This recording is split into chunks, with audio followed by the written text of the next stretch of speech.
Hello everyone. Welcome to H4 Hacks. Today's video is a recording of an online session conducted by Mohesh for the WhatsApp community, mallu programmers, on introducing career path options in cybersecurity. Please note that the session was originally supposed to be in Malayalam, but due to popular demand, it was converted to English. Therefore, the session is a mix of both English and Malayalam. Kindly excuse slight audio degradation as it was a live session. Hope you will enjoy and enrich your knowledge from this session. അപ്പോൾ നമ്മൾ ഇന്ന് സംസാരിക്കാൻ ഉദ്ദേശിക്കുന്നത് cyber സെക്യൂരിറ്റിയുടെ different career പാത്സിനെ കുറിച്ചുള്ള ഒരു ഡിസ്കഷനാണ്. അപ്പോൾ just തുടങ്ങുന്നതിന് മുന്നേ ഞാൻ ജസ്റ്റ് എൻ്റെ ഒരു ഇൻട്രൊഡക്ഷൻ പറയാമെന്ന് വിചാരിച്ചു. ഇതൊരു യൂഷ്വലി നമ്മൾ സൈബർ സെക്യൂരിറ്റി കമ്മ്യൂണിറ്റിയിലൊക്കെ പോകുമ്പോൾ ഇതൊരു ഷെയിംലെസ് സെൽഫ് പ്രൊമോഷൻ എന്ന് പറഞ്ഞ ഒരു സ്ലൈഡാണ്. അപ്പോൾ നമ്മൾ ആരാണ്, നമ്മൾ എന്ത് ചെയ്യുന്നു, അതിനെക്കുറിച്ച് കുറച്ച് കാര്യങ്ങൾ സംസാരിക്കാൻ വേണ്ടിയിട്ടുള്ള ഒരു സ്ലൈഡാണ്. സോ ബേസിക്കലി ഞാൻ 12 ഇയേഴ്സായിട്ട് സെക്യൂരിറ്റി സ്പെഷ്യലിസ്റ്റായിട്ട് വർക്ക് ചെയ്യണം. കൂടുതലും ഞാൻ പെനട്രേഷൻ ടെസ്റ്റിംഗ് അതിനാണ് ഫോക്കസ് ചെയ്തിരിക്കുന്നത്. കറൻ്റ്ലി ഞാൻ ദുബായ് ഗവൺമെൻറ് ഫേമിലാണ് വർക്ക് ചെയ്യുന്നത്. ഇവിടെ ദുബായ് ഗവൺമെൻറ്റിൻ്റെ ദുബായ് ഡിജിറ്റൽ അതോറിറ്റി എന്ന് പറഞ്ഞിട്ടുള്ള ഒരു എൻറ്റിറ്റിയിലാണ് ഞാൻ വർക്ക് ചെയ്യുന്നത്. അതുപോലെ തന്നെ ഞാൻ ആക്റ്റീവായിട്ട് CTF പ്രോഗ്രാംസിലും സെക്യൂരിറ്റി കോൺഫറൻസുകളിലൊക്കെ പങ്കെടുക്കാറുണ്ടായിരുന്നു. അറ്റ്ലീസ്റ്റ് കൊറോണ വരെ ഉണ്ടായിരുന്ന ടൈമിലൊക്കെ എല്ലാത്തിലും പങ്കെടുക്കാറുണ്ടായിരുന്നു. അത് കഴിഞ്ഞിട്ടുള്ളൊക്കെ കുറച്ച് പ്രോബ്ലംസ് ഒക്കെ ഉണ്ടായിട്ടുണ്ട്. പക്ഷേ അതിന് മുന്നേ ഇഷ്ടംപോലെ കോൺഫറൻസുകൾ അങ്ങനെയുള്ളതിനൊക്കെ പങ്കെടുക്കാറുണ്ടായിരുന്നു. അതുപോലെ സെക്യൂരിറ്റി കഴിഞ്ഞ് കഴിഞ്ഞാൽ എനിക്ക് ഏറ്റവും കൂടുതൽ ഇൻട്രസ്റ്റ് ഉള്ളത് ഹാർഡ്വെയർ റിലേറ്റഡ് ആക്ടിവിറ്റീസാണ്. DIY, നിങ്ങൾക്ക് അറിയുന്നില്ല, ആർഡുയിനോ, റാസ്ബെറി പൈ അങ്ങനത്തെ സാധനങ്ങളൊക്കെ ആയിട്ട് വർക്ക് ചെയ്യാനാണ് എൻ്റെ ഏറ്റവും വലിയ ഇൻട്രസ്റ്റ്. സോ ഞാനൊരു ഇലക്ട്രോണിക് ഹോബിസ്റ്റാണ്. ഇത് ജസ്റ്റ് ഒരു ഹോബിയാണ്, പ്രൊഫഷനുമായിട്ട് അത്ര റിലേറ്റഡ്, കുറച്ച് കാര്യങ്ങളൊക്കെ റിലേറ്റഡ് ആണ്, പക്ഷേ ഇതൊരു ഹോബിയായിട്ട് കൊണ്ടു നടക്കും. സോ അതൊക്കെയാണ് എന്നെക്കുറിച്ചുള്ളൊരു ജസ്റ്റ് ഒരു ഇൻട്രൊഡക്ഷൻ. സോ നെക്സ്റ്റ്, കുറേ പേര് എൻ്റെ അടുത്ത് സംസാരിക്കുമ്പോഴൊക്കെ ചോദിക്കാറുണ്ട് എങ്ങനെയാണ് സൈബർ സെക്യൂരിറ്റിയിലേക്ക് ഒരു എൻട്രി കിട്ടുക, എന്തായിരുന്നു അതിൻ്റെ ഒരു പിന്നുണ്ടായിരുന്ന സ്റ്റോറി. ഞാനിപ്പോൾ ഓൾമോസ്റ്റ് 12 ഇയേഴ്സായിട്ട് വർക്ക് ചെയ്യുന്നുണ്ട്. ഞാൻ സ്റ്റാർട്ട് ചെയ്ത ടൈമിൽ സെക്യൂരിറ്റി ഫീൽഡ് എന്ന് പറഞ്ഞു കഴിഞ്ഞാൽ ഇതുപോലെ അത്ര വെൽ നോൺ ആയിട്ടുള്ള ഒരു ഇതായിരുന്നില്ല. മാത്രമല്ല, ഞാൻ ഇതുപോലുള്ള കാര്യങ്ങളൊക്കെ ഞാൻ കോളേജ് ഡേയ്സ് ആ ടൈമിലൊക്കെ തൊട്ടേ ഇതിലൊക്കെ ഇൻട്രസ്റ്റ് ആയിരുന്നു. പക്ഷേ ഇങ്ങനൊരു ഫീൽഡ് ഉണ്ട്, അല്ലെങ്കിൽ ഇതൊരു കരിയർ ഓപ്ഷൻ ആണ് എന്നുള്ള ഒരു കാര്യം എനിക്ക് തന്നെ അറിയില്ലായിരുന്നു. പ്രത്യേകിച്ചും കോളേജിലൊക്കെ ഇരുന്നപ്പോൾ നമ്മൾ വെറുതെ ഈ ഗെയിമുകൾ ക്രാക്ക് ചെയ്യുക, അല്ലെങ്കിൽ എന്തെങ്കിലും ഒരു സോഫ്റ്റ്വെയറിലുള്ള റെസ്ട്രിക്ഷൻസ് ഒക്കെ ബൈപ്പാസ് ചെയ്യുക, അങ്ങനെയുള്ള കാര്യങ്ങളൊക്കെ ചെയ്യുന്ന ഒരു ജസ്റ്റ് ഒരു ഇൻട്രസ്റ്റ് എന്നുള്ള രീതിയിലുണ്ടായിരുന്നു. അതല്ലാതെ ഇതൊരു കരിയർ പാത്തിന് ഒരു കരിയറിന് വേണ്ടിയിട്ടുള്ള ഒരു സാധനമാണെന്ന് നമ്മളത് അന്ന് ആൻറ്റിസിപ്പേറ്റ് ചെയ്തിരുന്നില്ല. പിന്നീട് കുറേ കാലങ്ങൾക്ക് ശേഷമാണ് ഞാൻ അറിയുന്നത് ഇതൊരു, അല്ലെങ്കിൽ അറ്റ്ലീസ്റ്റ് കേരളത്തിലൊക്കെ ഉള്ള ഒരു പോസിബിൾ ആയിട്ടൊരു ജോലി കിട്ടാൻ സാധ്യതയുള്ള ഒരു മേഖലയാണെന്ന് ഞാൻ അറിയുന്നത് തന്നെ ഞാൻ ഓൾറെഡി ഒരു ഡെവലപ്പറായിട്ട് വർക്ക് ചെയ്തുകൊണ്ടിരുന്ന സമയത്താണ്. അപ്പോൾ ആ ടൈമിൽ എനിക്ക് ഡെവലപ്പർ ആവണം എന്നുള്ളൊരു ആഗ്രഹമായിരുന്നു. അപ്പോൾ ഞാൻ എന്തെങ്കിലുമൊക്കെ ഡെവലപ്പ് ചെയ്യണം, എന്തെങ്കിലുമൊക്കെ ക്രിയേറ്റീവായിട്ട് ചെയ്യണം എന്നുള്ള ആഗ്രഹത്തിലായിരുന്നു ഞാൻ ബേസിക്കലി കമ്പ്യൂട്ടർ പഠിക്കാൻ തുടങ്ങിയത്. ഞാൻ ചെയ്തത് yes. Can we have session in English, please? Because it was invited to other, team members. This is actually supposed to be a Malayalam session. Okay. Then we got invite from CDAC. Maybe something was not communicated to us. No worries, sir. Thank you very much. Please continue. Okay. Prakash, just hold on. Mohesh, I have sent this invitation to CDAC. So okay. CDAC has lots of people from different states. So basically, okay. CDAC has sent this invite to them. So they don't know it is actually run by a Malayalam community. So that's the challenge. So I thought I sent to CDAC Kerala division only. So they sent Okay. to send across to all people. So That's fine. If you want if it we to be can- in English, yeah, if I'm we can totally speak fine in with that. English, that's anybody who doesn't understand English here, please raise your hand. So we will preferably continue this in English so that we can address a wider audience.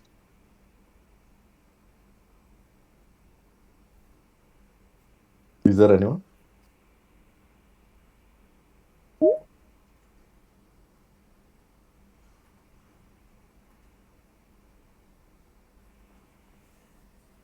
Yeah, so I think we can continue this in English. Sure. Sorry for the confusion, Mr. Prakash. Thank you for joining and thank you for your interest. Sure. I'll just go through the slide again in English. Yeah, please, So please. yeah. So I'm just talking about how did I end up in security field. So as you might have seen the slide, so I started my career as a developer actually. So I didn't know that at that time, that was somewhere around 2009. I didn't know that this was actually a possible career option itself. So I started as a developer. I was into PHP. I was building scalable applications that can be deployed in AWS. CMS development, this that sort of thing.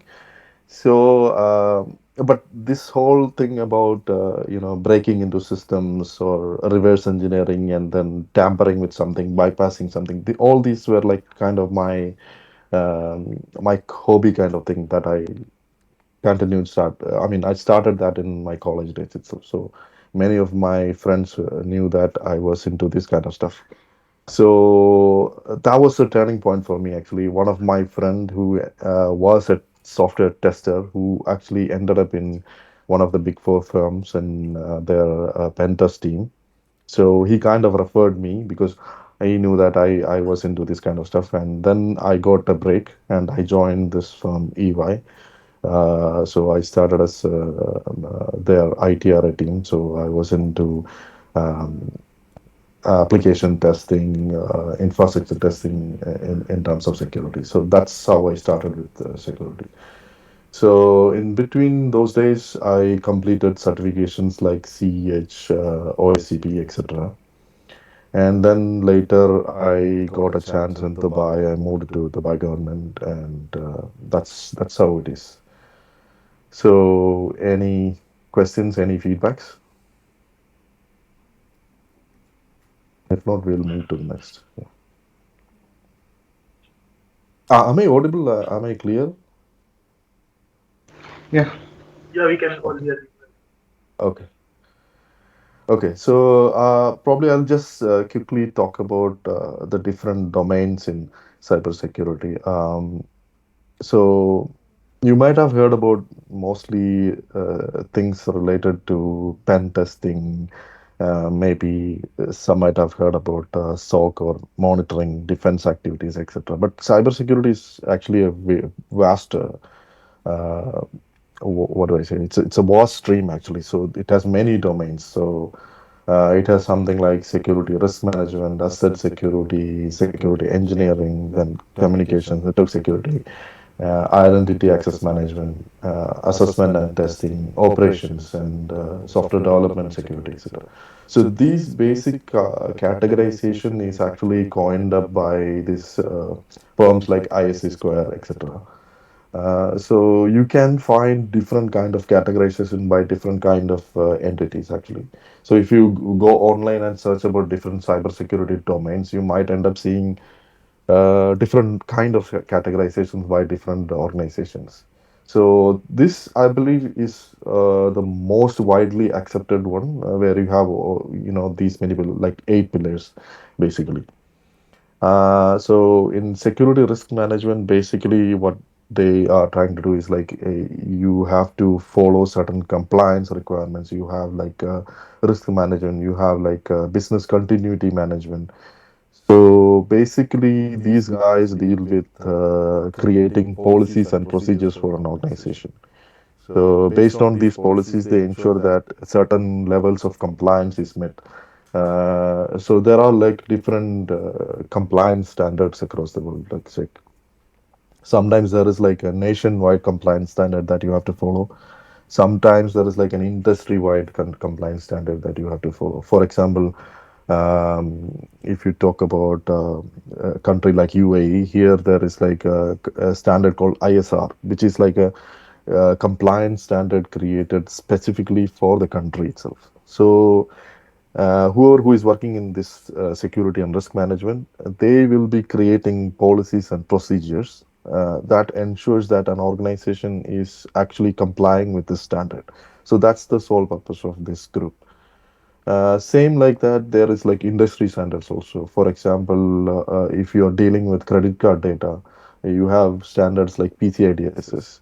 So it is up to the risk management and compliance team to handle these kind of things. So they have to come up with policies, procedures, and they have to do internal audits. They have to facilitate external audits, etc.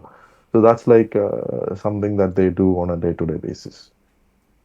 And next comes asset security. This is basically a group of people who actually define what kind of data that you handle and what is the privacy policy related to this data and how you can store this data, how you can transmit this data, how much of this data is exposed to a specific group of people.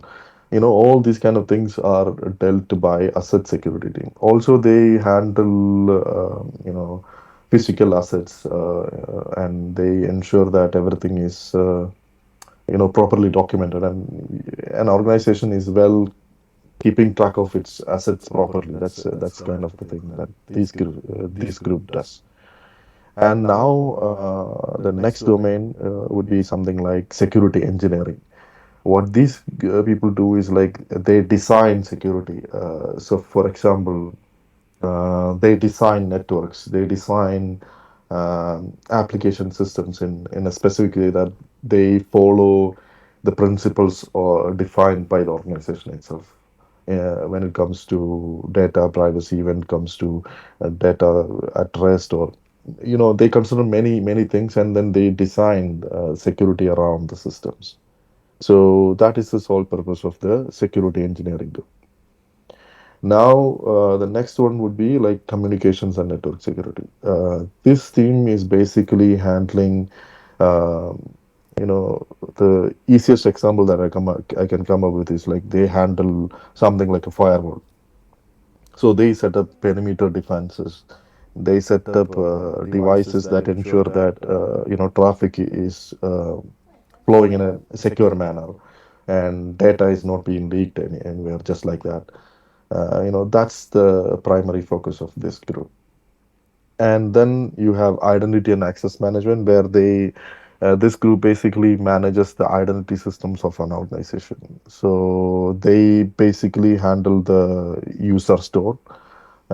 So they are the one who govern that, and they are the ones who define access to different groups of people or different roles, be it an application or be it a user. So they handle all this. Are you guys following what I'm saying? Or if there is any doubt, you can feel free to stop me at any point, and I'll be happy to help, because me talking about this in one way fashion would be like totally boring. So if you guys have any doubts, feel free to stop, and I'll be more than happy to explain anything. So you guys okay, or shall we proceed? Yeah. Okay. Actually, it is just introduction this, so maybe after introduction we'll ask more questions. Okay, sure. Yeah. So the next comes security assessment and testing section. So basically, this group is the one who actually does audits or assessments against audits, in the sense like they can do audits against different policies. They can do technical assessments. They will be doing VA. They'll be doing PT. You might have heard these terms like vulnerability assessment, penetration testing, that sort of thing.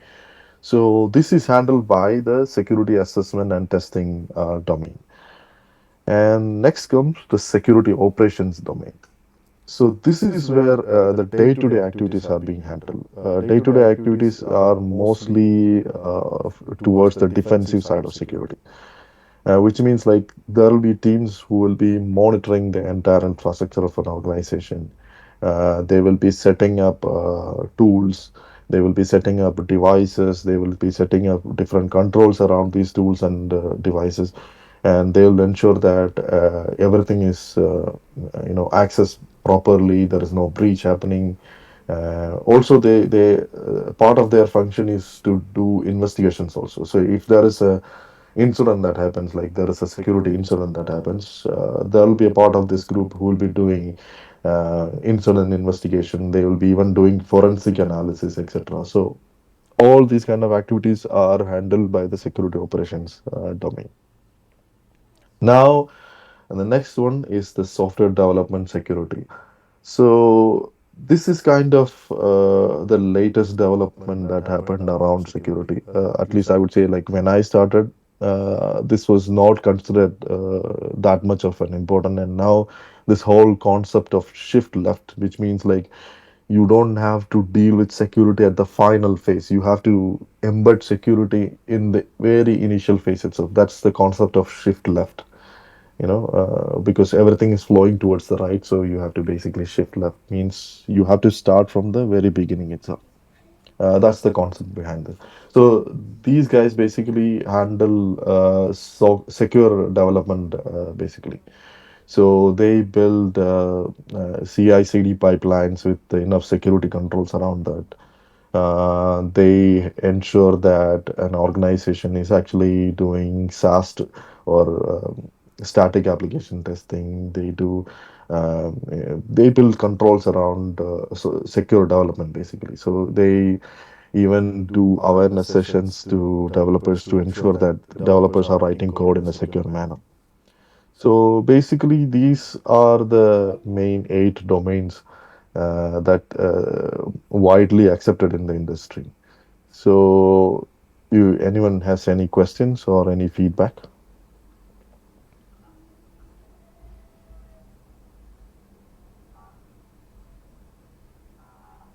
Basically, I created this slide just thinking about most of the beginners in the industry. So, uh, I didn't create anything that is very in depth into. So everything that we will discuss today is like very basic stuff. And if you have any doubts about any of this, feel free to stop me at any point.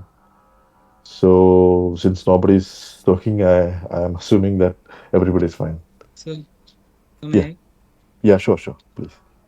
can you speak about how can we start up to this career, cybersecurity career, Yeah, so and basically what is that's the what path? I'm Yeah, that's what I'm trying to come into.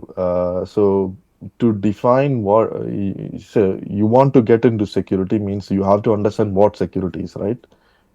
So basically, you have to understand security is a vast field and it has these many domains. So when you're talking about getting into security, you have to focus on something from these domains. You cannot be a person who can learn everything. That doesn't work. Because if at the beginning of a career, if you try to learn all these domains in one go, you will not end up doing anything at all. You'll be like a jack of all trades but master of none. That kind of situation. I hope you got me right. So basically, when Yes, sir. when you want to get into security domain, you have to choose one of these domains and try to focus on that domain. That's the idea that I'm trying to convey with this talk today. So instead of just going randomly and then doing so many things, you have to focus on one thing, because the current situation with everything in these days is like you are living in a world where there is like information overload. So if you search about something, you will end up having thousands of pages listing about stuff, right? It's very hard for you to find something that you really need. So you have to shape your mind in that kind of a situation. Like you have to focus, basically. You have to choose what that you like and then focus on that only. So I'm just trying to present you with all these different domains so that you can choose what you like. So that's the idea. So in the coming slides, I will try to talk more about different kind of career path, or like I'll talk about certifications. I'll talk about other things that you can do. So hopefully your question will be answered by the end of this. Is that fine? Okay. So I want to ask one here, question like your expertise are in enterprise, right? You are working for some organization, or you are running your own company, sir? Uh, Because I so see a lot of scope for in this domain, right?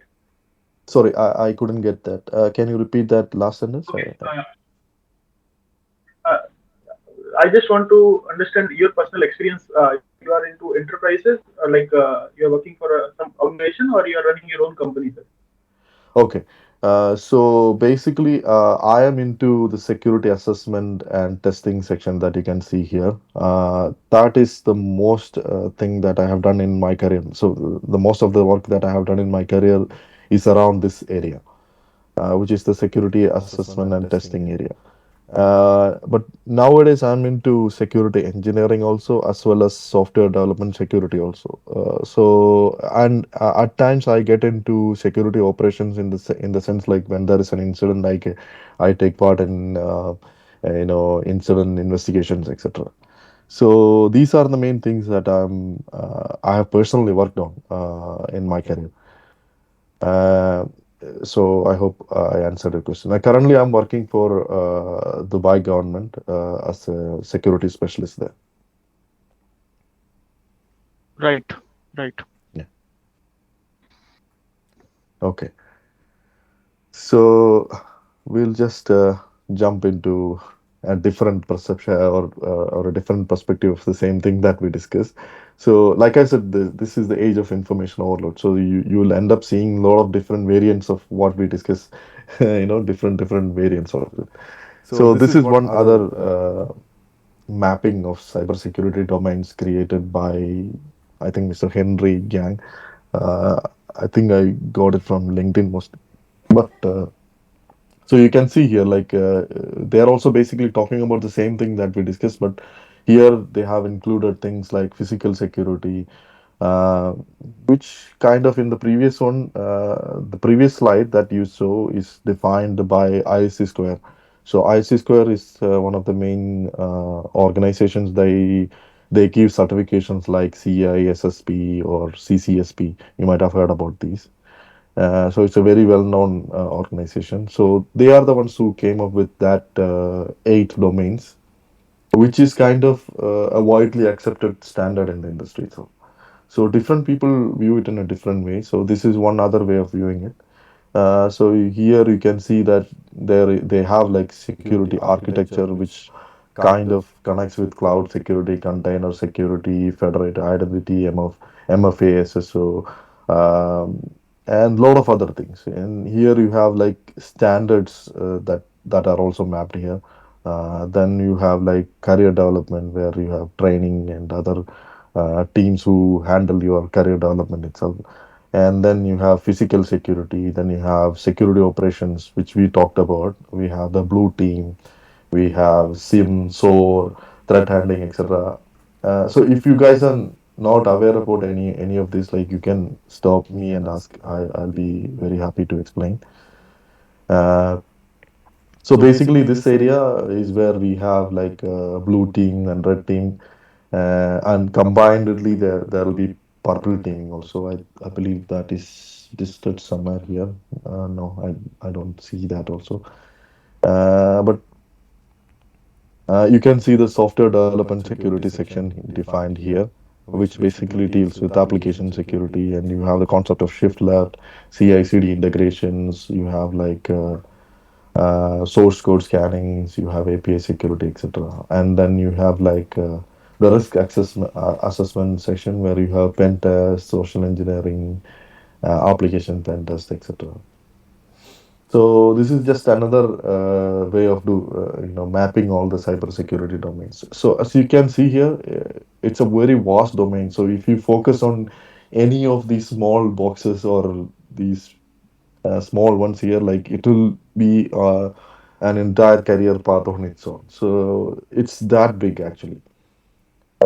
So I just wanted to give you this perspective that there is a lot of things in cybersecurity that you can focus upon and build your career around it. So you just have to focus what you want to, rather than someone else telling you, "Ah, okay, you can just go and do pen test and then you can end up being in security field." I would say, yeah, if you are really interested in that, yes, you can do that. But There are other options. There are other things that require, there is enough openings and enough career opportunities out there for these many domains. So it's worth exploring that also. So I just wanted to give you guys that perspective of what's going on. So I hope this is all making sense to you, or I'm just talking by myself. Any No, sure, it questions? is. It is like Okay. eye opener. Okay. Great. Great. Uh, so any other questions? If not, we'll just So one jump to small the. question, sir. Yeah, sure. Tell me. Uh, Sir, as we see, sir, in software development, there is some cyclic uh, thing which goes on. Like sometimes the Java is more into demand, and sometimes it's Python. So, sir, is it some scene are also seen in cybersecurity, like cyclic things? You mean like focus on specific platform or something? That's what you're meaning? Like No, you came up with the example of Java. That's why I'm asking. yeah. No, sir, not platform, sir. Like Mm. at sometimes Java is in more demand, so people blindly go for Java, and Okay, sometimes like that. for Python. So, sir, similar. Okay, Is so it somewhat similar in cybersecurity also?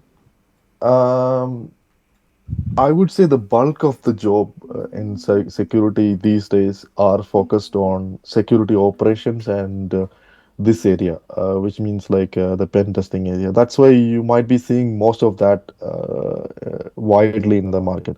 Like you'll be seeing like, yeah, there's like openings for security operations, there is opening for pen testing, because that is where the bulk of the work is. Like uh, but it doesn't mean that others are not important. Other fields are there. It will be always there for an organization. So if you are running an enterprise, you need to have architecture, you need to have operations, you need to have risk assessment, you need to have compliance team, you need to have identity and access management. So all the sections that we discussed on this area, on the domain section, it is important for an enterprise always.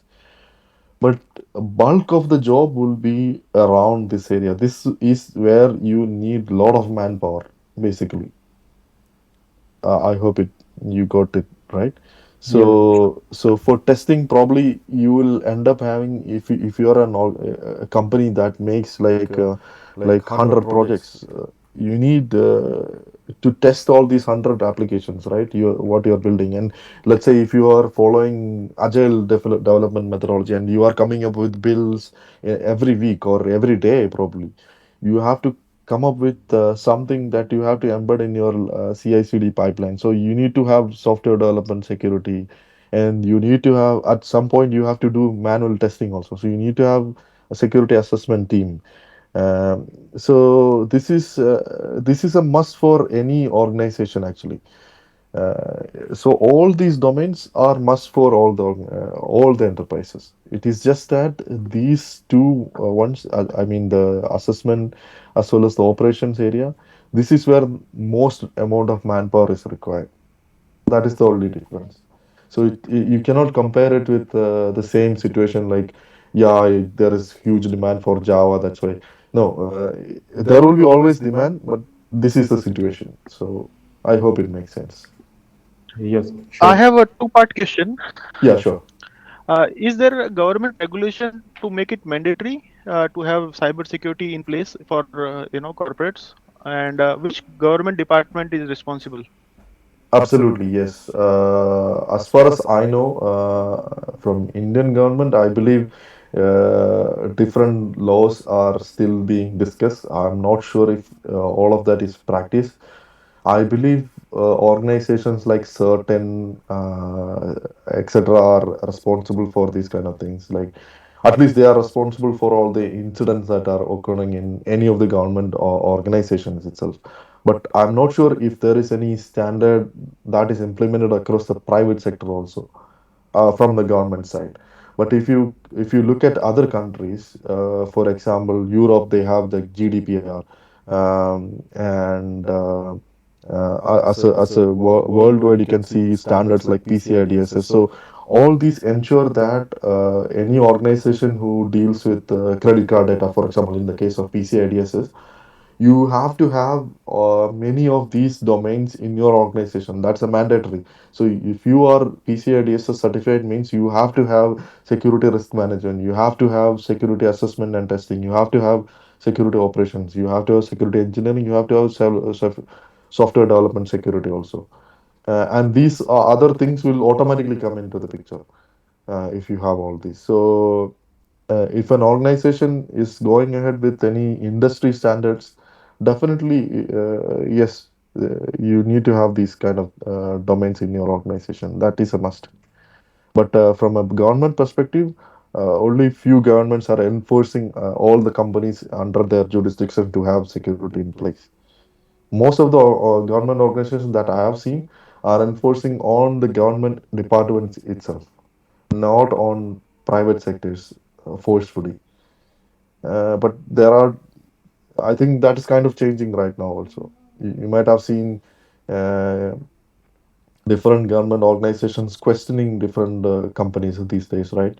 For example, the most recent one that you might have seen is like uh, the the TikTok being scrutinized by American government. So they are always asking about data privacy and how data privacy is being handled.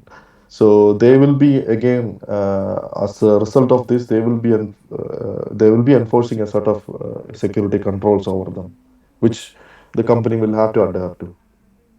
So I believe, yeah, that's the future. So many of the So, for example, I yeah. know for OT, like Mhm. automation controllers and all, there is a ISA standard, right? 62443 Yeah, yeah, for operational technology. They make it mandate yes, for SCADA and PLC to yes, have it inbuilt in the controllers. So, similar yes. standards are there for other verticals. Yes, definitely. So that's what I said. If you are following with industry standards like ISO or whatever standard that you want to follow, like you have plenty of standards out there. So if you are following any of these standards and you want to get certified by these standards, yeah, you have to have all these controls in place. So, for Dubai government, what standard or is there any definite standards Yes, available for yes, cyber yes, security? And is it yes. available So to free to on internet? Can we look at it? I don't think it's available free in the internet. There is a standard called ISR that is developed by Dubai government itself. The entity that I'm working for and a few other entities are involved in the making of this standard. But it is currently being enforced across all the departments across UAE. So it's a Yeah, that's federal what standard. because Yeah. because UAE is front runner in technology. Other countries will follow. So I'm sure Dubai will be doing it first. Yeah, no, other countries have already done this also. For example, many of the, if you look at Europe also, they have their own standards. They even have, certifications that are mandatory for doing any kind of activity related to security. For example, if you are working in Europe and then you have to do any kind of security related consulting work itself, you need to have specific certifications that the government is enforcing. For example, it's called CREST. Uh, we will be discussing that in the coming slides. So that kind of a thing is mandatory actually. I hope your question is answered. Yeah. Hello. Yeah, yeah. Okay. Okay. Okay. So moving on.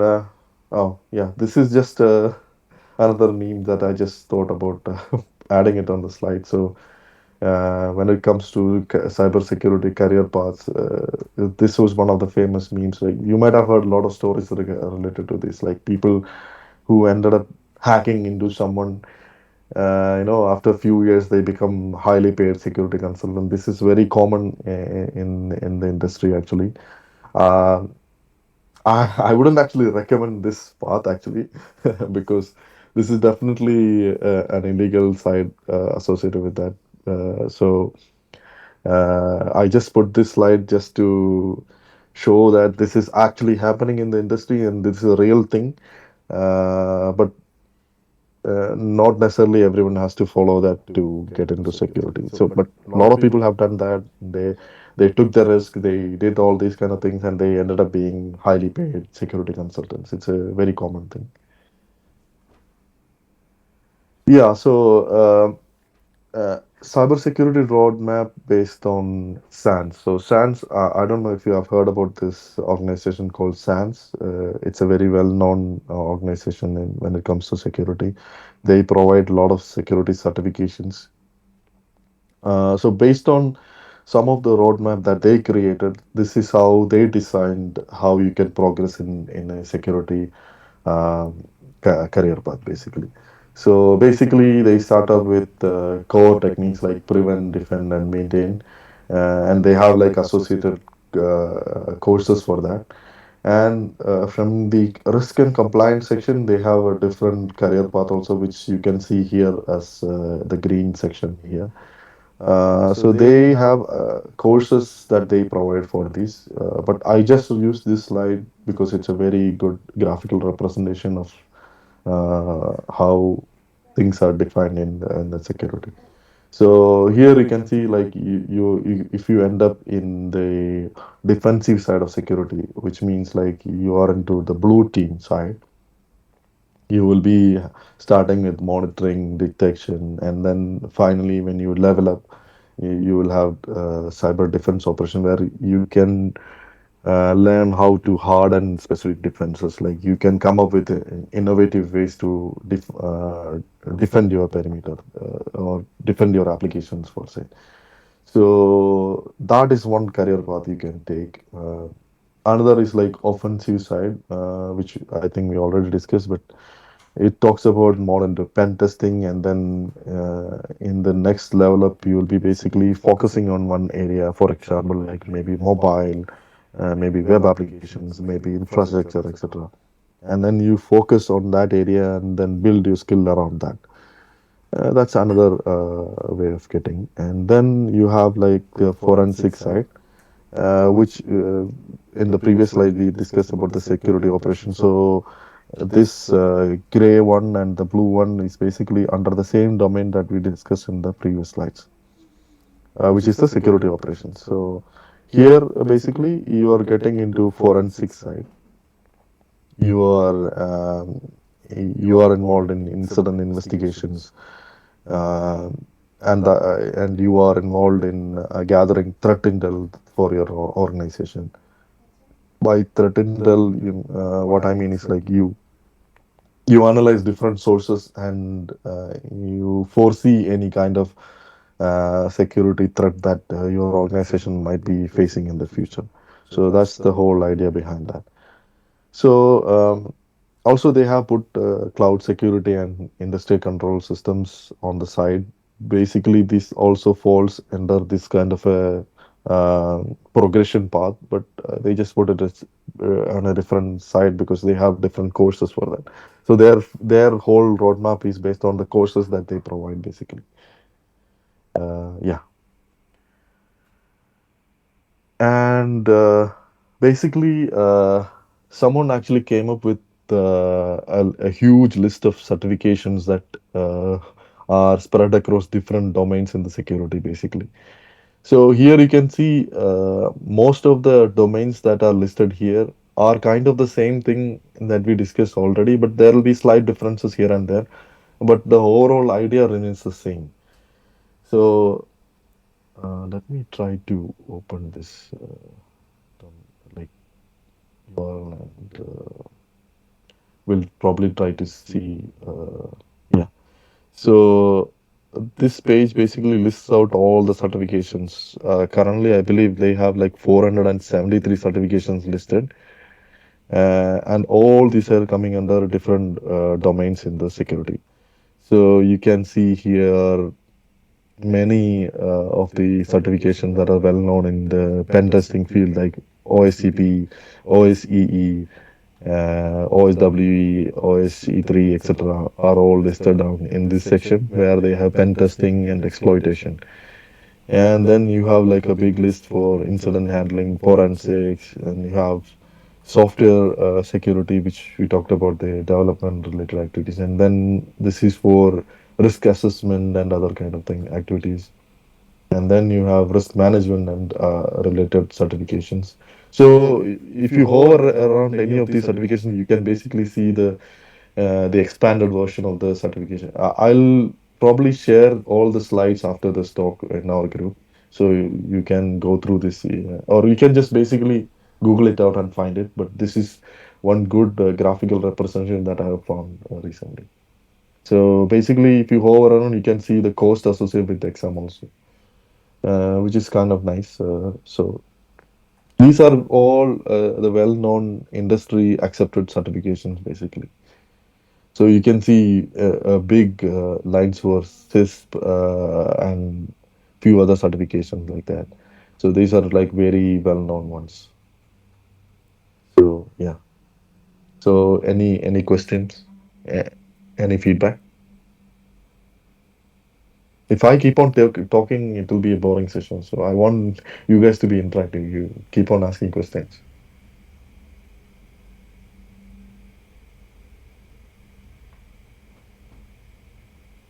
Question.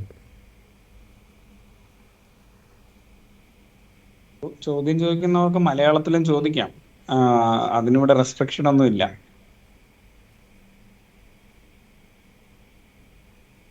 Hello, എല്ലാവർക്കും കേൾക്കുന്നുണ്ടല്ലോ അല്ലേ? എല്ലാവർക്കും കേൾക്കുന്നുണ്ടെങ്കിൽ ഒരു hand റൈസോ തംസപ്പോ ഒക്കെ തന്നാൽ നല്ലതായിരിക്കും.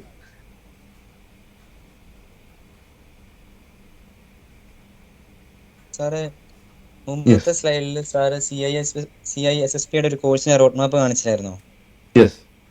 അതിനെപ്പറ്റി നോക്കിയപ്പോ അത് പെയ്ഡ് കോഴ്സ് അല്ലേ? കോഴ്സ് വിത്ത് സർട്ടിഫിക്കേഷൻ അല്ലേ? ഈ സ്ലൈഡിനെ കുറിച്ചാണോ ചോദിച്ചത്? ഈ സൈഡ് ആ CISSP കോഴ്സ് അല്ലേ? അതെ. അപ്പം ഇതുപോലത്തെ സർട്ടിഫിക്കേഷൻ ഇല്ലാത്ത കോഴ്സ് കാണുമോ? ഇതേപോലത്തെ ഒരു റോഡ് മാപ്പിൽ പോകുന്ന ഒരു പറയാന്ന് വെച്ചാല് കൃത്യം ഒരു ചില കോഴ്സസ് ഒക്കെ എന്ന് പറയുമ്പം ഒരു CH മാത്രം ഫോക്കസ് ചെയ്തിട്ട് കാണും. ചിലത് പറയുമ്പോഴത്തേക്കും നെറ്റ്വർക്ക് സെക്യൂരിറ്റി മാത്രം അങ്ങനെ കാണും. ഈ ഫോക്കസ് ചെയ്തിട്ടുള്ള അല്ലാതെ ഇങ്ങനത്തെ ഒരു ഫുൾ ബണ്ടിലായിട്ടുള്ള ഒരു കോഴ്സ് കാണുമോ? ഫ്രീ ആയിട്ട് കൊടുക്കുന്ന ഏതെങ്കിലും കമ്പനീസോ സൈറ്റ്സോ അങ്ങനെ എന്തെങ്കിലും?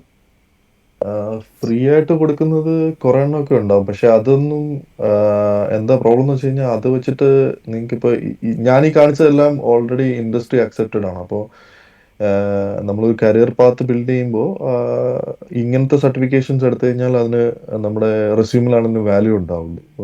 ഫ്രീ ആയിട്ടുള്ളതും ഉണ്ടാവും, പക്ഷെ അത് ജസ്റ്റ് നിങ്ങൾ ഗൂഗിൾ ചെയ്ത് കഴിഞ്ഞാൽ കുറെ എണ്ണം കിട്ടും. അല്ലാതെ അത് സ്പെസിഫിക് ആയിട്ടൊരു ഒന്നോ രണ്ടോ എണ്ണം അങ്ങനെ പിൻ പോയിന്റ് ചെയ്ത ഏതെങ്കിലും ഒരു ഡൊമൈനിൽ ഫോക്കസ്ഡ് ആയിട്ടാണോ ചോദിക്കുന്നത്? ഞാൻ ആദ്യം തൊട്ടേ പറഞ്ഞായിരുന്നു, ഈ നമ്മൾ ഏതെങ്കിലും ഒരു ഡൊമൈൻ ഫോക്കസ് ചെയ്യണം. അല്ലാതെ എല്ലാം കൂടി പോയിട്ട് പഠിക്കാമെന്ന് വിചാരിച്ചു കഴിഞ്ഞ് കഴിഞ്ഞാൽ അതൊരു അവസാനം ഒന്നുമില്ലാത്തൊരു അവസ്ഥയിലായി പോകും. അതാണ് ഞാൻ പറയുന്നത്. അല്ല, എന്തെങ്കിലും സ്പെസിഫിക് ഡൊമൈൻ ഉണ്ടെങ്കിൽ അത് ചോദിച്ചോളൂ. ഞാൻ ഈ ടോക്ക് കഴിഞ്ഞിട്ടാണെങ്കിലും ഞാൻ വാട്സാപ്പിൽ എവിടെയെങ്കിലും ഞാൻ കണ്ടുപിടിച്ചിട്ട് എടുത്തു തരാം.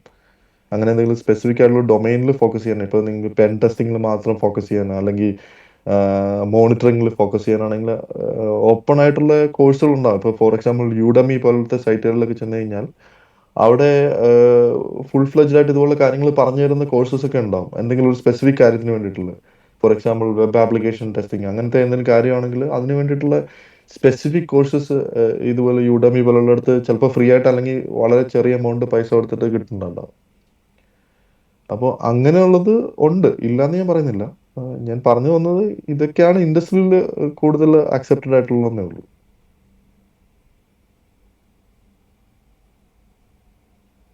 വേറെ എന്തെങ്കിലും questions?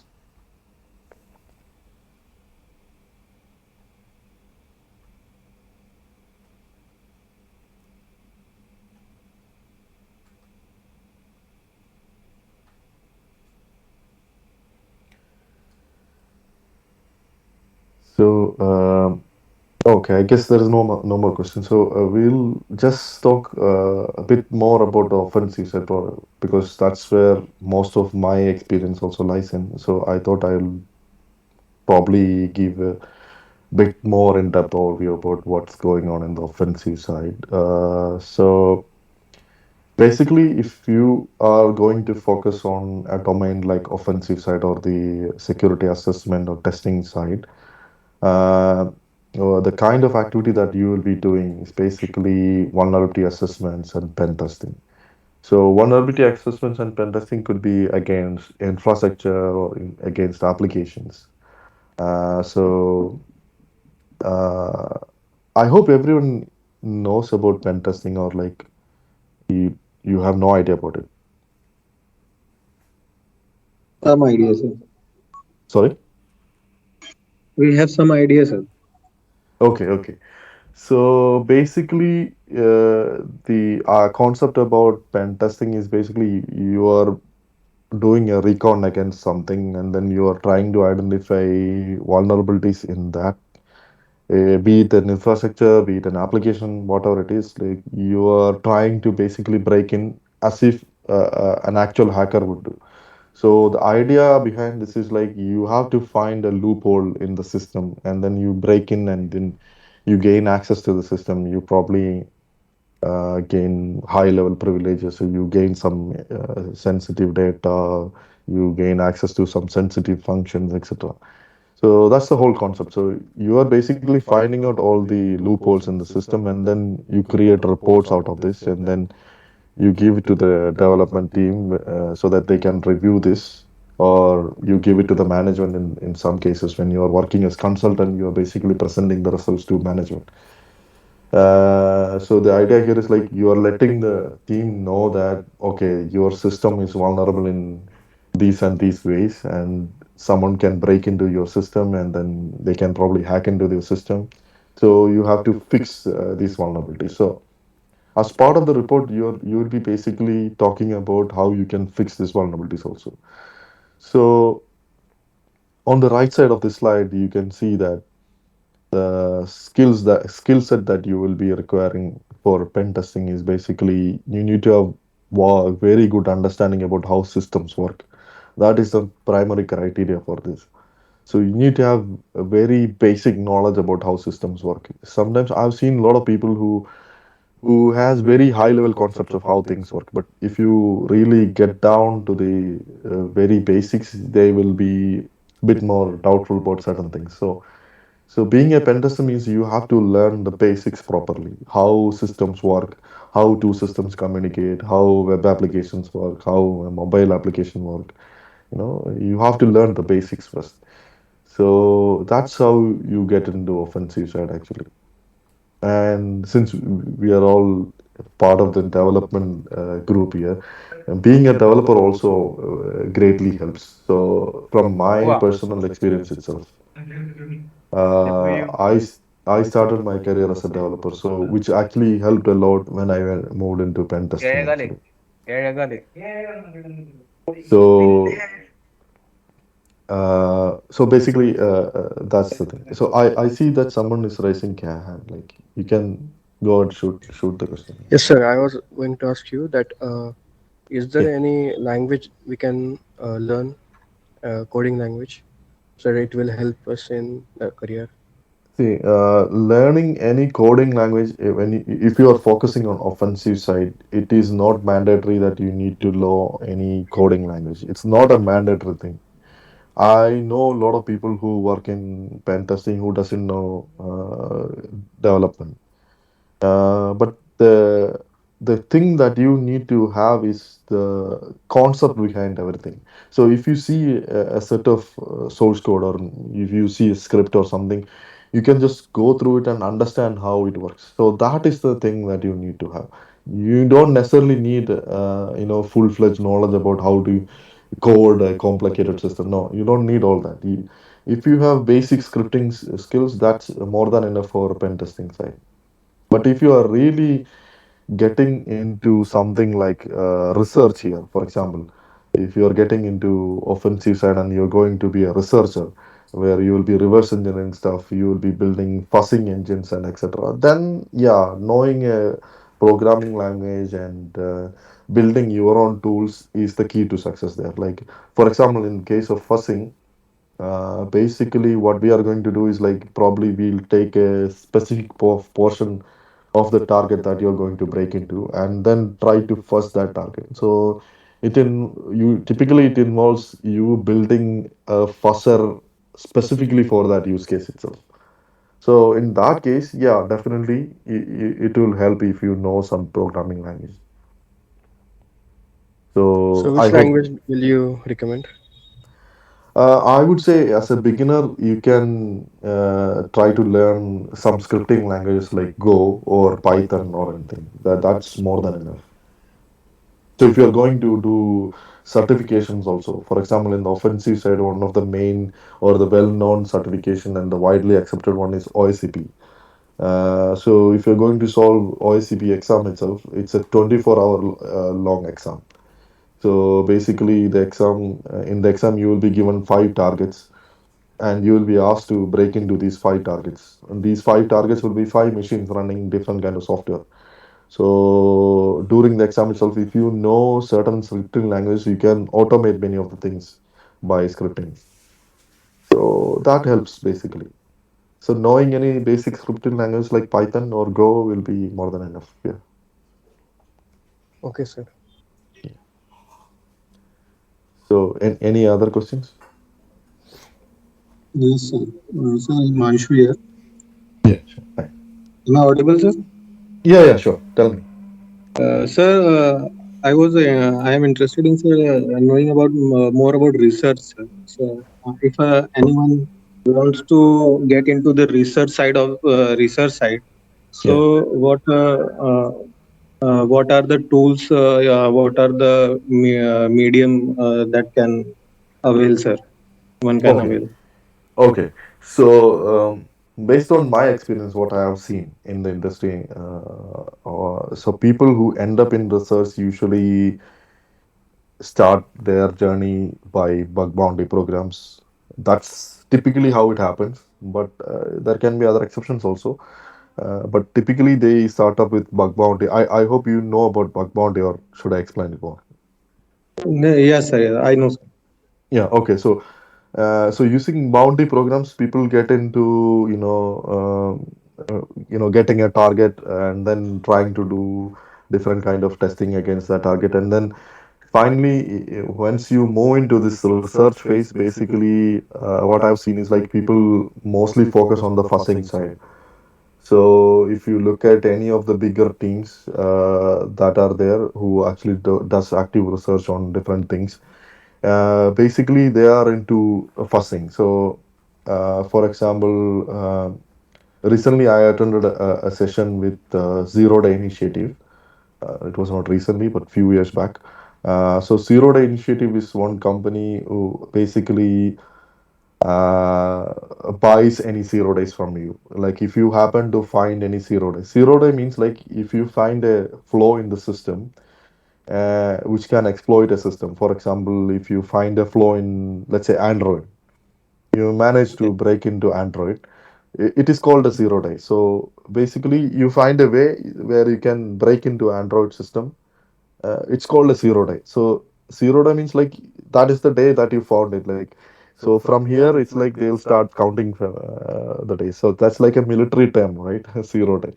Uh, Okay. so so basically, this company, Zero Day Initiative, they buy zero days from you. Instead of you going to, for example, if you find something on Android, you'll be going to Google, right? Instead of going to Google, you can sell your zero day to Zero Day Initiative itself. Okay. So they will give you money for that. So this company, what they actually teach people is to do fuzzing, basically. So what is So what? basically, sorry, sir, to interrupt. Yeah. Just what is fuzzing, sir, actually? Okay. Um, I'll explain it for probably with an example. Okay, Yes. you have Suppose, seen, hello, Mohesh sir. yeah, yeah, sure. അതിൻ്റെ അകത്ത് ഈ patching വരത്തില്ലല്ലോ. Patching zero ഡേയിൽ വരുമ്പോൾ Ah, developers already അതിന് patching കണ്ടെത്തിയിട്ടുണ്ടാവില്ല. Patching കണ്ടെത്തുന്നത് ചിലപ്പോൾ ആർക്കും അറിയാൻ മേലാത്തൊരു വൾണറബിലിറ്റി ആയിരിക്കും. അതുകൊണ്ടാണ് അതിന് സീറോ യെസ്, ഡേ എന്ന് വിളിക്കുന്നത്. അതായിരിക്കും. അപ്പോൾ യെസ്, അതന്നെ മിറ്റിഗേഷൻസ് ഇല്ലല്ലോ. അത് പിന്നെ അതെ കണ്ടെത്തിയതിന് ശേഷം അത് മിറ്റിഗേറ്റ് ചെയ്യല്ലേ ചെയ്യുക. അവര് അതെ അതെ വളറബിലിറ്റി എക്സാക്ട്ലി കണ്ട് റിസർച്ച് ചെയ്തിട്ട്. അതെ. അപ്പോൾ ആരെങ്കിലും കണ്ടുപിടിച്ച് കഴിഞ്ഞാൽ ഇത് ഈ സീറോ ഡേ ഇനിഷ്യേറ്റീവ് പോലത്തെ കമ്പനികൾക്ക് അത് സെല്ല് ചെയ്യാൻ അങ്ങനെ ഒരു ഓപ്ഷൻ ഉണ്ട്. അതാണ് ഞാൻ പറഞ്ഞത്. അപ്പോൾ ഈ റിസർച്ചിലേക്ക് കടന്നു പോകുന്ന I was just talking about that how do you get into research thing. So basically these people focus on fuzzing. So I just explain fuzzing with an example basically. Uh, Imagine like a PDF reader, okay? Like you have different PDF readers, right? So when a PDF loads, uh, there will be images inside the PDF, basically, right? So these images are rendered by a specific library in a PDF application. For example, let's assume like that.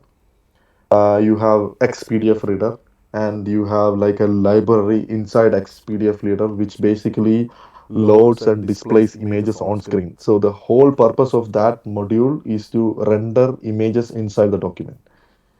Now, as a fusser, what you will do is basically you identify that module inside this application, this software, and then you give different unexpected input into that module. So it can be something like a weird picture, or it cannot be even a standard picture format itself. What if you give a different format to it? What if you give non-standard characters to inside a picture document and give it to this module? How this module will behave? So that is what fussers will try to see. So basically, they run this module inside a specific environment, and they monitor all the CPU executions of that, and they try to crash this module. Once the crash happens, everything is an instruction, right? Every piece of thing that happens on a computer is basically a set of instructions that are sequentially executed. So at some point, when you give an unexpected input into the system, it will cause a crash on the CPU, and some of the registers on the CPU will get messed up. So this is where you can inject your own code into the CPU and then make your code execute. So that is the whole concept of related to this fuzzing. So you end up crashing this module, and you end up rewriting something on the CPU, some register on the CPU which allow you to execute some code. If that happens, then it becomes a remote code or a code execution level vulnerability.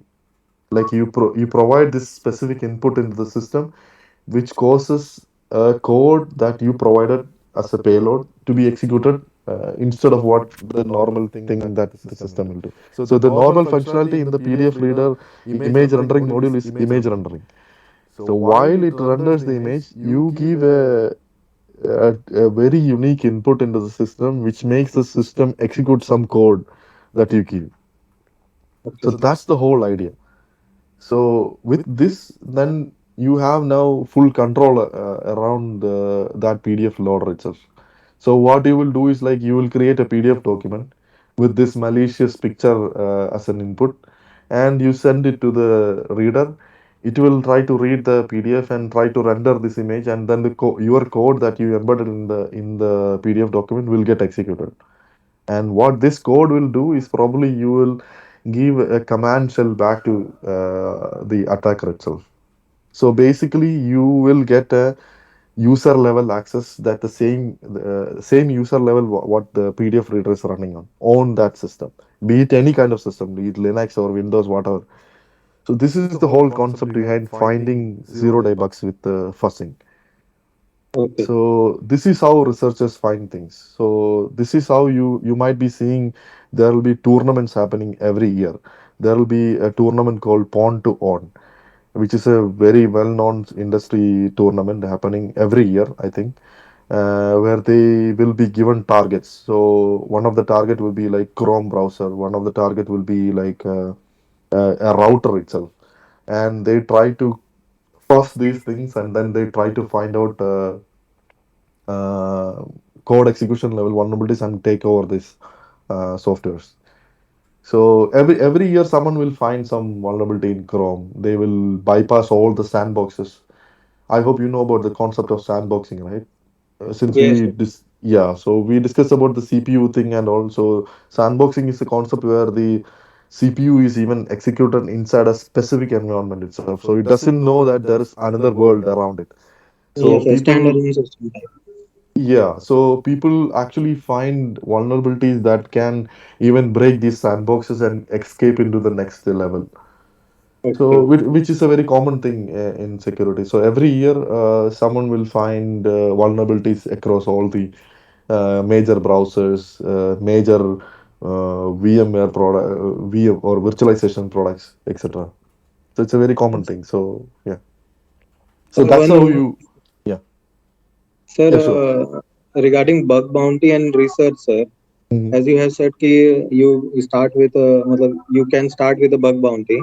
Yeah. So I wanted to know that where can I find, sir, more about research, sir, like any specific site or to get more into it, sir.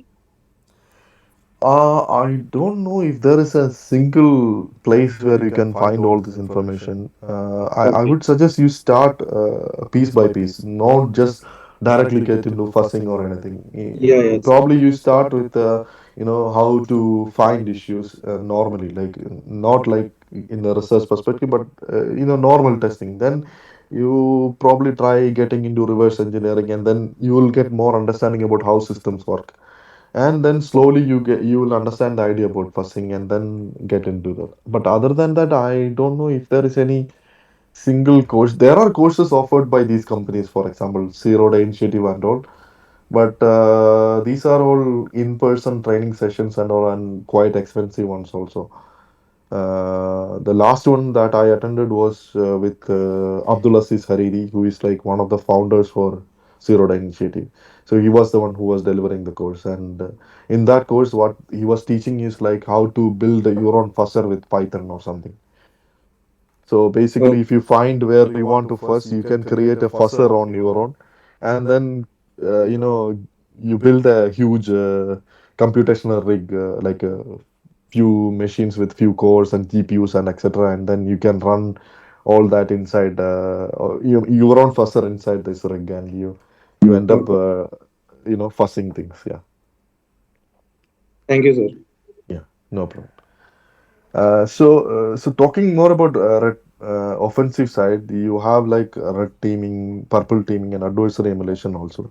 I believe you already talked about bug bounty research, so I just wanted to touch base on red teaming, purple teaming, and all. So red teaming basically is focusing on breaking into things. That's the sole focus of the team. Uh, and they will be given targets. Sometimes they will be given very limited information about the target itself.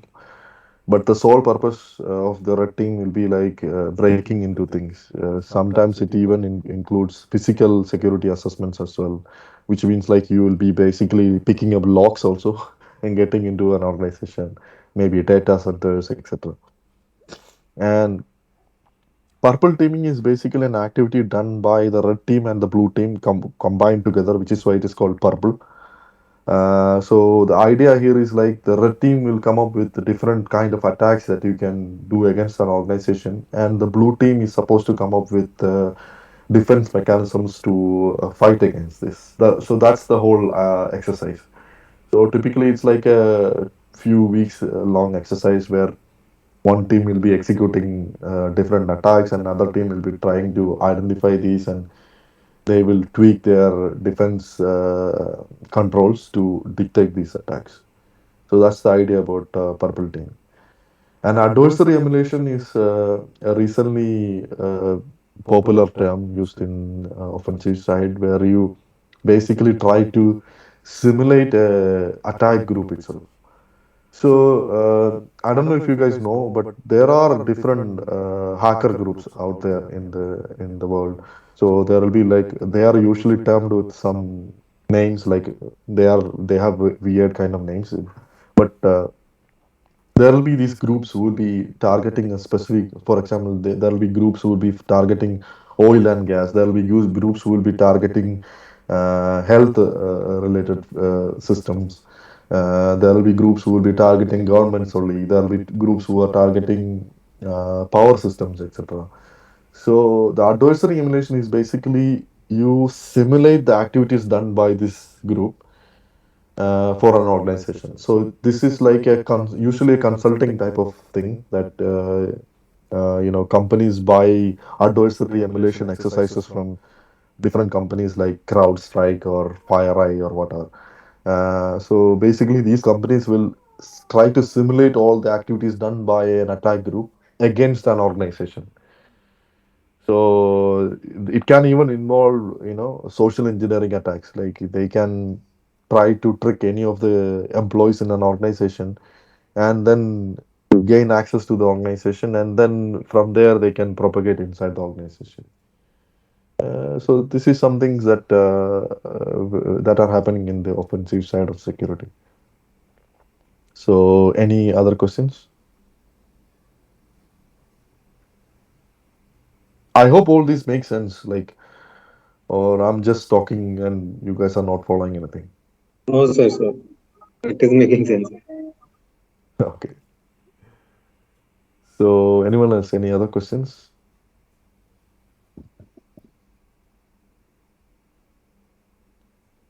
So here It's very basically interesting, sir. okay, thank you. So here I just tried to get a list of certifications again, specifically focused on uh, the offensive side only. So basically, this is one good mind map created specifically for that. So you can see like the core kind of certifications that are given for, or the top certifications that are accepted in the industry. Then for beginners, you can see the list of certifications that are there in the industry and the companies who provide these, as well as the cost associated with that certifications.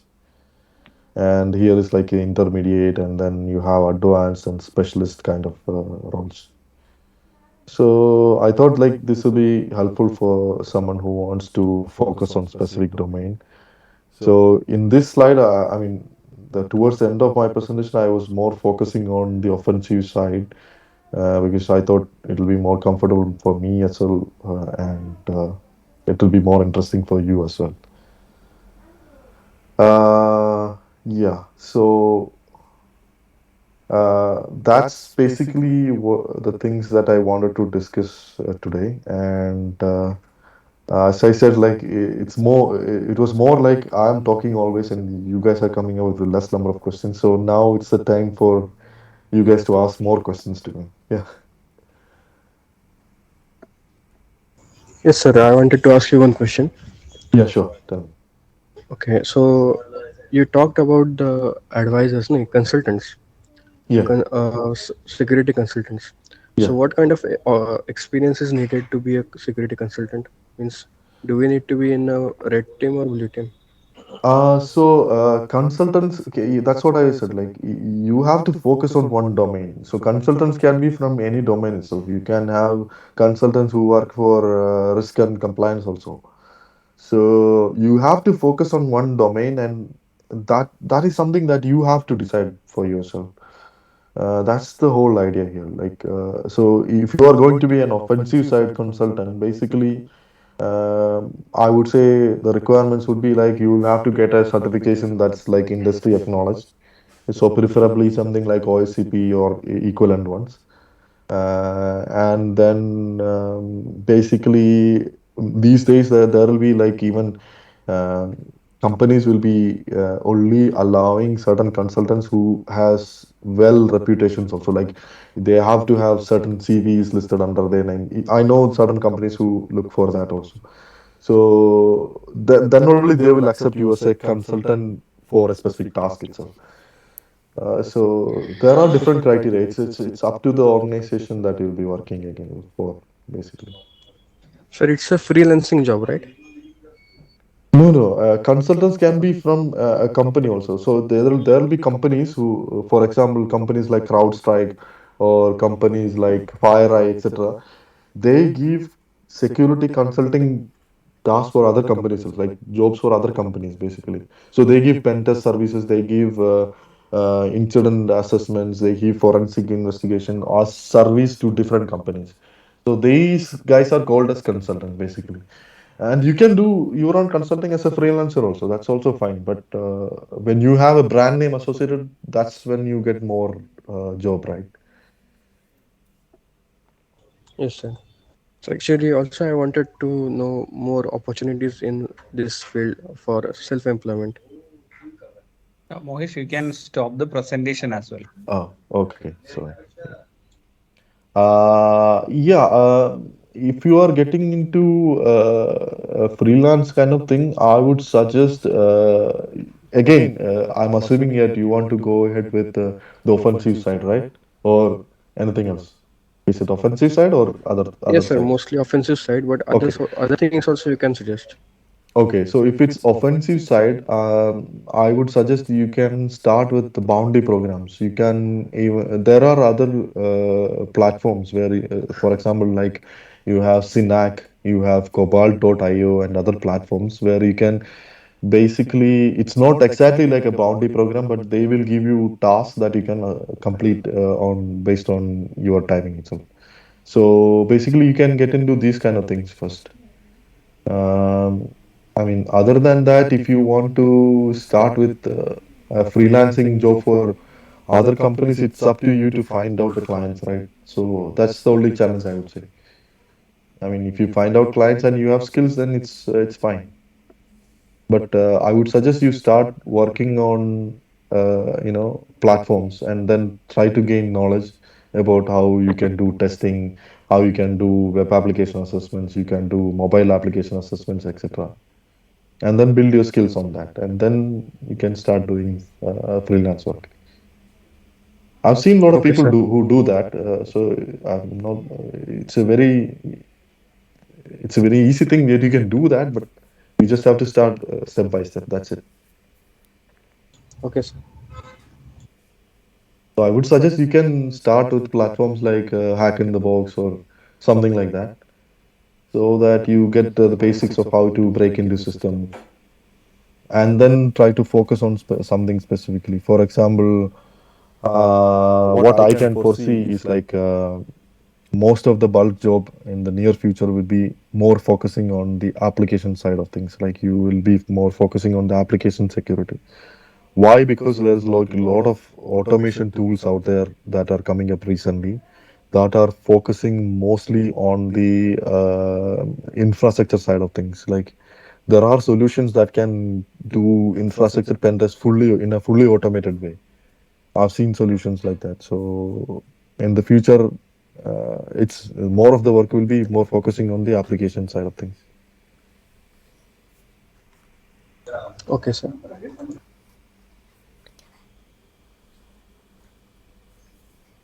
So, any other questions?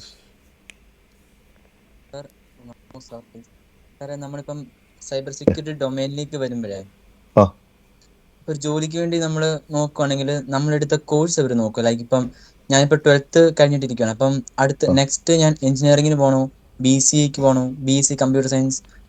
അപ്പം നമ്മളെടുത്ത course അവർ value ചെയ്യുമോ? ഇപ്പം എഞ്ചിനീയറിങ്ങിന് കൂടുതൽ opportunities, BCAക്ക് അത് അങ്ങനെ എന്തെങ്കിലും? അത് basically ഇതിനുള്ള ആകെ ഒരു ഇതെന്ന് പറഞ്ഞു കഴിഞ്ഞാൽ HR റൗണ്ട് കംപ്ലീറ്റ് ചെയ്യാന്നുള്ള ഇത് മാത്രമേ ഉള്ളൂ. അല്ലാതെ ഇപ്പോൾ സെക്യൂരിറ്റി ഫീൽഡ് ഈവൻ BSc എന്തെങ്കിലും കംപ്ലീറ്റ് ചെയ്തിട്ട് വന്നാലും സെക്യൂരിറ്റി ഫീൽഡിൽ വർക്ക് ചെയ്യുന്ന ആൾക്കാരൊക്കെ ഉണ്ട്. ബട്ട് എൻ്റെ ഒരു അഡ്വൈസ് എന്ന് പറഞ്ഞു കഴിഞ്ഞാൽ ഏതെങ്കിലും ഒരു ഡിഗ്രി അല്ലെങ്കിൽ പോസ്റ്റ് ഗ്രാജുവേഷൻ എടുത്ത് വെക്കാൻ നോക്കുക. അത് എപ്പോഴും നമ്മുടെ ഒരു കരിയറിന് ഒരു ആഡഡ് അഡ്വാൻറ്റേജ് ആയിരിക്കും. പക്ഷെ അത് കാരണം ഇവിടെ ഒരു എക്സ്ട്രാ വെയിറ്റേജ് കിട്ടും, അങ്ങനെ ഒരു ഇതില്ല.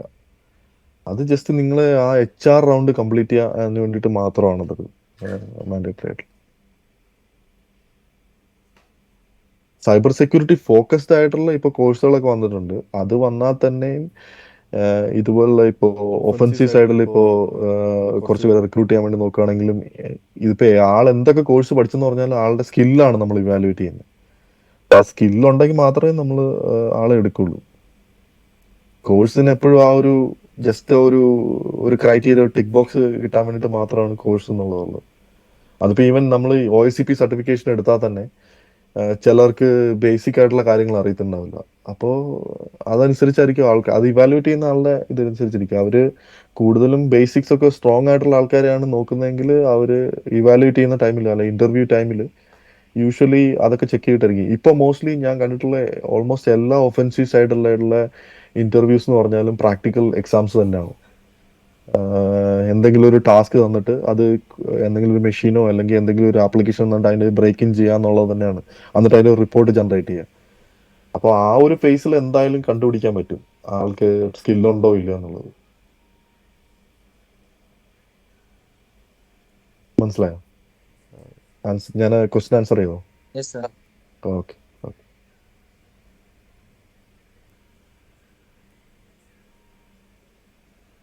Any other questions?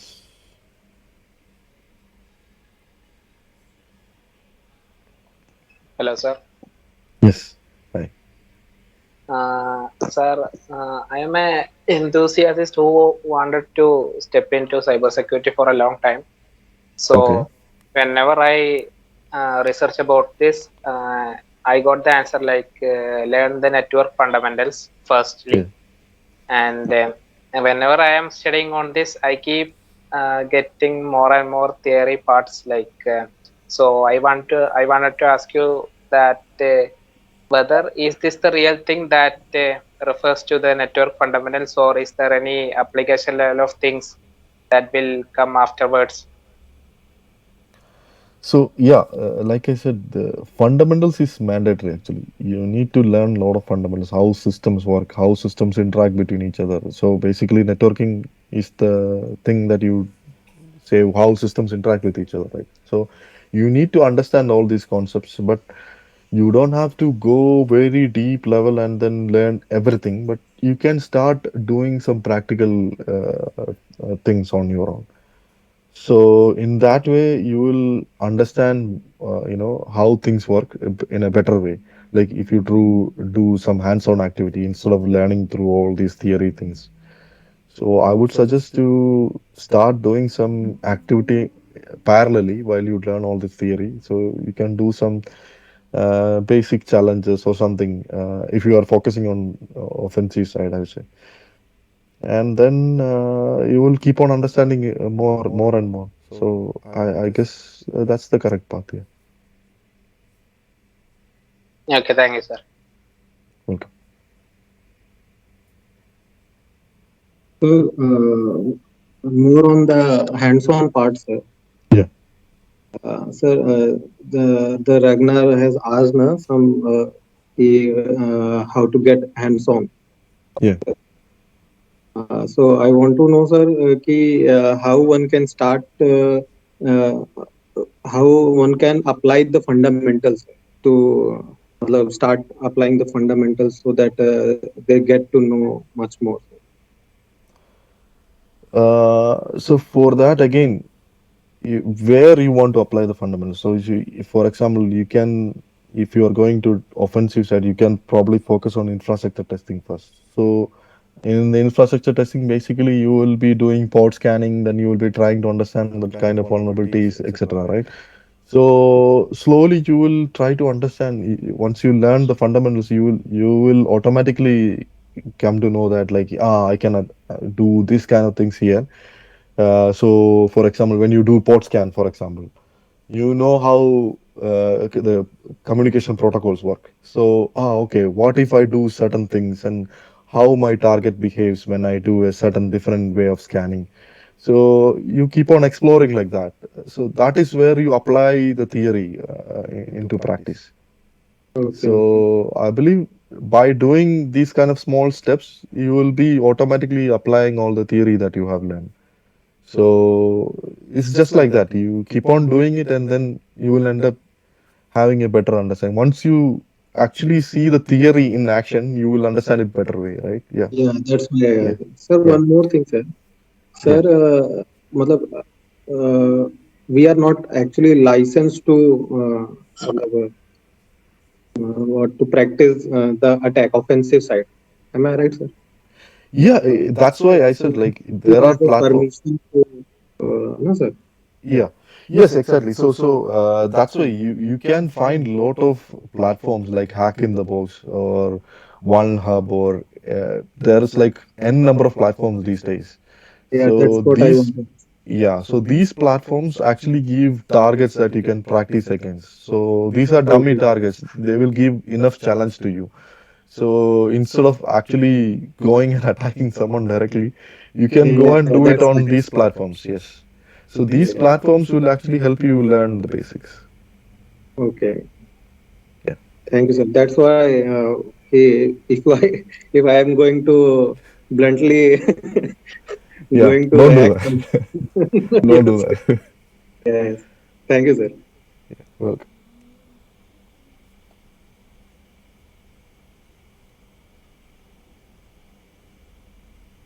So,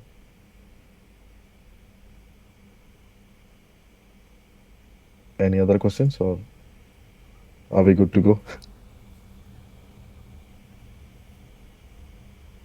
Yeah, I think Mohesh, Yeah. we can something like if there is no more questions, we can wind up the session for the day because it's Yeah, already sure. 7:23. Yeah, sure. Thank you very much, Mohesh, for your support, and it was a nice presentation. It was eye-opening things for many of the people who didn't understand what is the cybersecurity field, and it was giving a lot of information, plenty of information, which is, I think, excess for many of the people to Yeah. just to get started. And if you guys have any more questions, you can ask the same questions in the Mallu Programmers WhatsApp group link, which I have posted here in the chat. Mohesh is also a member of our group, so he will be there to answer your questions whenever he have some free time. Uh, Thank you. Gaurav, do you want to add on anything? Also, I just wanted to add that I'll be happy to share all the slides. Also, I can share that on the group. Yeah, It's fine. you can add that into the group. Yeah, sure. That will be great, sir. Thank you, sir. There is someone, Praveen, I think he want to ask a question. Praveen, please go ahead. Yes, sir. Sir, I was asking that whether that group be containing only that Malayalam language or some English content would also be there, because of Yeah, being. there are all people who will understand English. It's mostly created for Kerala, but it's Yes, okay. Anybody can ask any question in English. We all speak in English, no? yes, sir, yes, sir, And yes. Mohesh Yes, is the one who is working in UAE and he speaks in English. So pretty much most of the people will be responding to you in English only. yes, nice. Yeah, Sir, actually and the description was in that now, so. yeah, please don't mind if there is any Malayalam messages coming in No, sir, no, sir. because there are people who want to speak in Malayalam as well. Yes, yes. No issues. Thank you. Okay, thank you very much. Gaurav, Thank are you. you there? Do you want to add on anything, Gaurav? Thank you very much, Mohesh. Welcome. Yeah. Thank you, Okay. guys. Thank you. Thank you for the opportunity. All right, Mohesh. Yeah. See Thank you. you. Bye. See you.